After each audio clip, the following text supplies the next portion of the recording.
Hi everyone, today's video is going to be a product review and it's going to be of the Juvia's Place Magic Mini Palette. So I got this palette like 2 months ago, 3 months ago.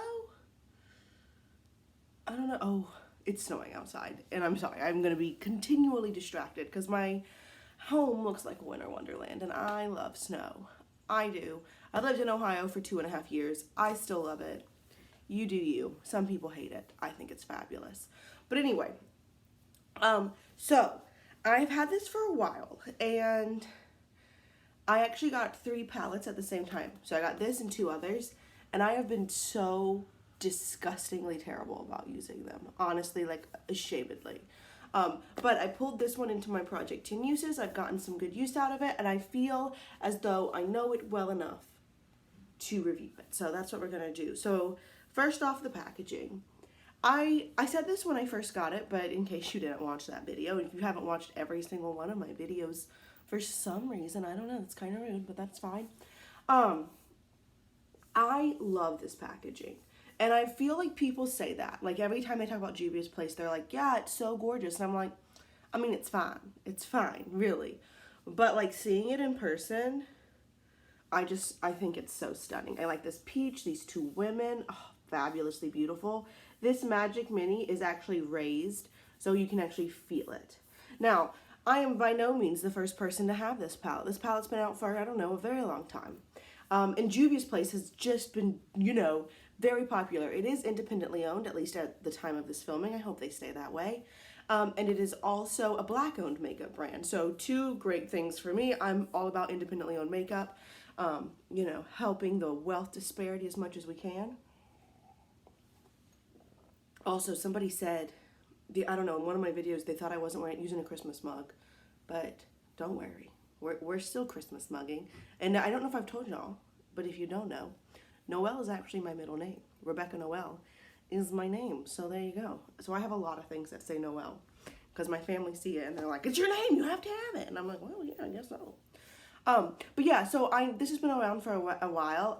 I just hadn't tried Juvia's Place, and I decided to like take the plunge and try a palette. And this was the palette, at least that was at the moment that was on the Ulta website, that intrigued me the most.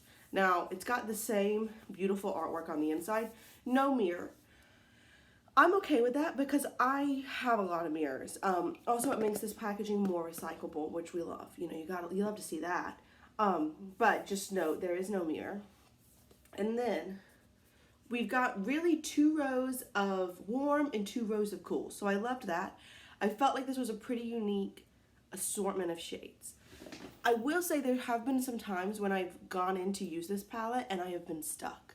And I've got like 3 or 4 palettes that I have that with. Most of my palettes I'm really good at like picking out colors.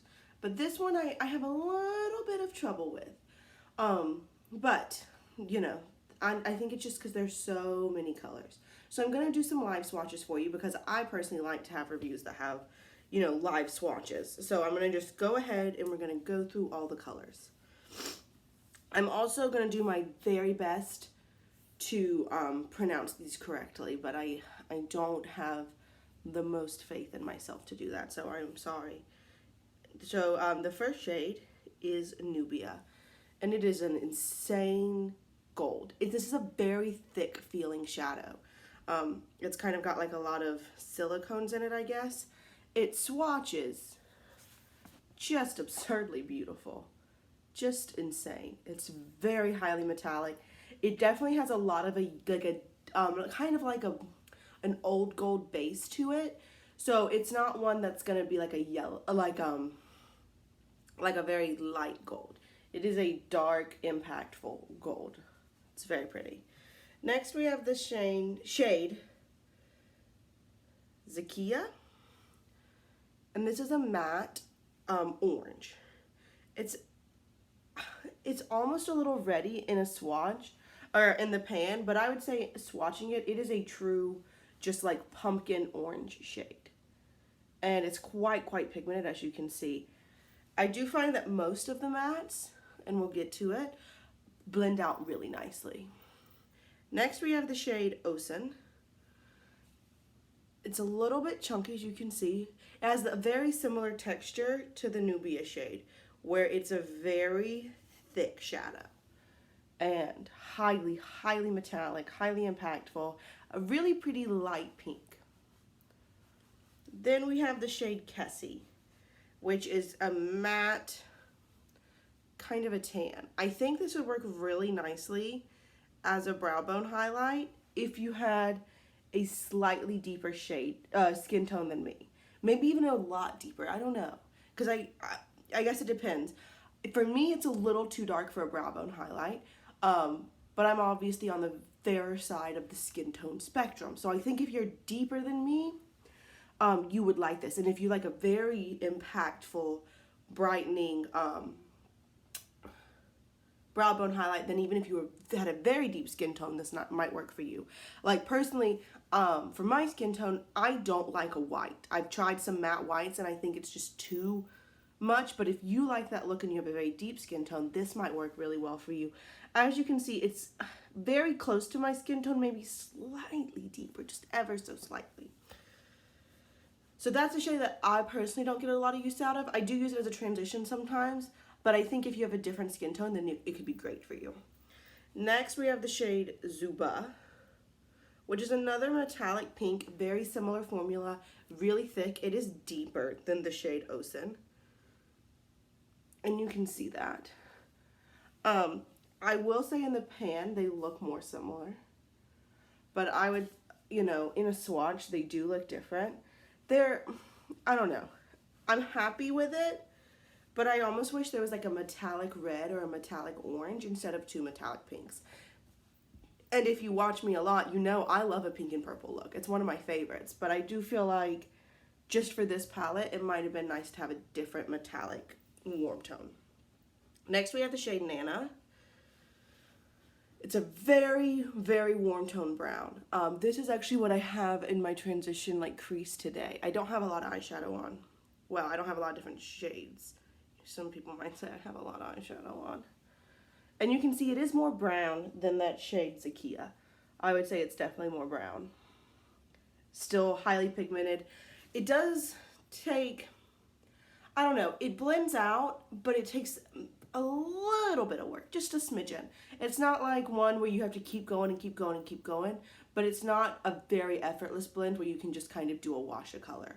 I say that for a lot of these shades actually because they're so deeply impactful and pigmented. You can't really, at least me and my techniques, which are, you know, like 4 different techniques that I've seen on YouTube.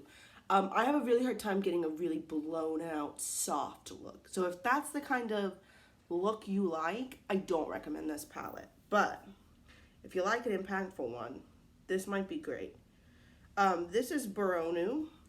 It's still a thick shadow, but I would say it's not as thick as those other metallics we've swatched so far. It is a beautiful copper. Again, I like that shade. I think it's really pretty. I just feel like it's a little standard, you know? Like that's a shade you'd see in a lot of different palettes. It's done really well. It's a stunning shade. But you'd see that in a lot of different palettes. And for this palette, I almost wish it was, again, like a metallic orange or metallic red. I think that'd be really nice. Because I think if you are buying this palette, you're probably not buying it for neutrals. So there you go. And last we have the shade Koji, which is really pretty. It is a matte pinky red. I wouldn't say it's a true red. And a lot of times when I wear it, people do say it looks more pink. Now, I did have pink hair up until a month ago for like the past year and a half. So that could be why. But it's really pretty. And it, again, blends out very nicely. I really like that shade. So there are the 8 warm tone shades. Now let's get into the cool tone. Feso, one of my favorites. It's a duochrome blue purple. Again, not quite as thick as some of the other shades. This has a formula that feels more similar to Boronu than the other 3 metallics we've swatched. But it is still a thick shade. I don't know if y'all can hear that. Somebody's scraping their windshield. It's really pretty. I do feel like it has a good amount of flip to it.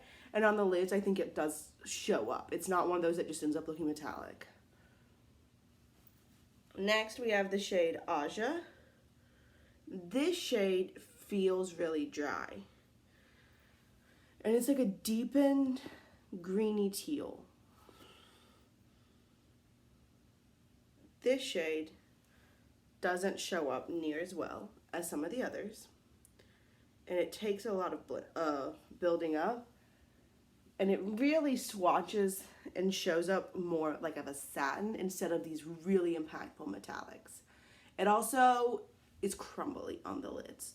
This is one, there are 3 shades in here that I don't think are that great, and this is one of them. Next, we have the shade Val, a beautiful gunmetal. Again, this feels really light. It's not as thick as some of those others, but so stunning. Very much a dark silver. Great for a smoky eye, great for any kind of silver look you want to do, really. Really stunning. And then we have the shade Yamoja, which is like a blue tone silver. Much lighter than Val. For me, I love silver eyeshadow. See, look at that. I think these two are definitely different enough to be in the same palette. You know, some people might say they would like a dark metallic purple, which we don't have, so I can see that argument, but I like those. All right, next we have another shade that I don't think performs very well at all. It feels so crumbly and dry in the pan, and it's the shade Ife. It's a dark matte purple, and so if I just do one swatch, you can see it's very patchy. This is definitely one that if I try to build it up in the outer corner, I have a lot of problems because it just keeps falling out, and I can't get it to show up pretty. This is a shade I probably won't use in this palette, just to be completely honest. So if you're a kind of person, which I think we all should be, and I'm definitely, which is one of the reasons why I want to buy singles instead of palettes, that wants to get use out of every single shade in a palette, which I think is a good thing, I don't like this shade. I don't think it performs very well. Next, we have the shade Yara, which is this stunning, like tealy green with a little bit of a gold flip. I don't know that I would really call it a duochrome, but almost. And it's beautiful. It's so beautiful. I really like that shade again. I think it performs very nicely. So there you go. Next, we have the shade Buzzo. This is a shade I've probably used the most in this palette, and you see it on my lids today. This is really the only shade I've got going on, and then I've got Nana in the crease, and then I'm using a silver eyeliner as my inner corner. It's so beautiful. I did try to blow it out a bit today, like I said, but even then, I still just don't feel like you can really get a soft, blown out look with this palette. So if that's the kind of makeup you like, a very soft, subtle, I don't think you're gonna like this. But if you want some impact, you're gonna get it. And the last shade is the last shade I also don't like is Yujide. And it is a matte navy. It doesn't feel quite as dry as the matte purple, but it is dry, for sure. And again, if I just show you one swatch not built up, I can try to build it up, but it's just patchy. It's crumbly. It just doesn't work well on the lids, to me. I can't get it to work well, at least, you know? And I know sometimes people be like, oh, try this and try that. And that's great. And I'm not saying that's not helpful. But if I have, in my lifetime, I've had almost 100 eyeshadow palettes. And I can get them all to work. And this one palette, it's so much harder to get to work, or at least a couple of shades in there. Then I tend to lean towards it's not me, and it might be the formulation of the palette. That doesn't mean you can't get it to work, but if you can get everything else to work, I don't know. You know what I'm saying? So I think this is a stunning assortment of colors. I do feel like for me, in my personal makeup collection, it filled a few holes that I didn't have. I feel like this is a unique color to my collection. This, I don't know. I think it's the best version of this kind of shade I've got. I don't think I've got anything as impactful as these two greens. Did I need it? Probably not. But that's not because it's not a great palette. That's just because of everything else I have. You know what I'm saying? But if you are looking for an eyeshadow palette with really impactful, bright, showing up metallics, this is great. Every single one of the metallics performs really, really nicely. Of the 1, 2, 3, 4, 5, 6 mattes, I would say 4 are great, 2 suck. And then this shade, I would really say it's a satin. It's not great. So, you know, there's that. It's definitely not a palette. I don't foresee myself using those 3 shades ever again. I really don't. I tried them, but they're not good. So I don't love that. But overall, I do like this palette. It's really inexpensive. I think it's $22. I should have looked that up, shouldn't I have? If I was a good YouTuber, I would have. But, you know, here we are. Let's see. Magic Mini.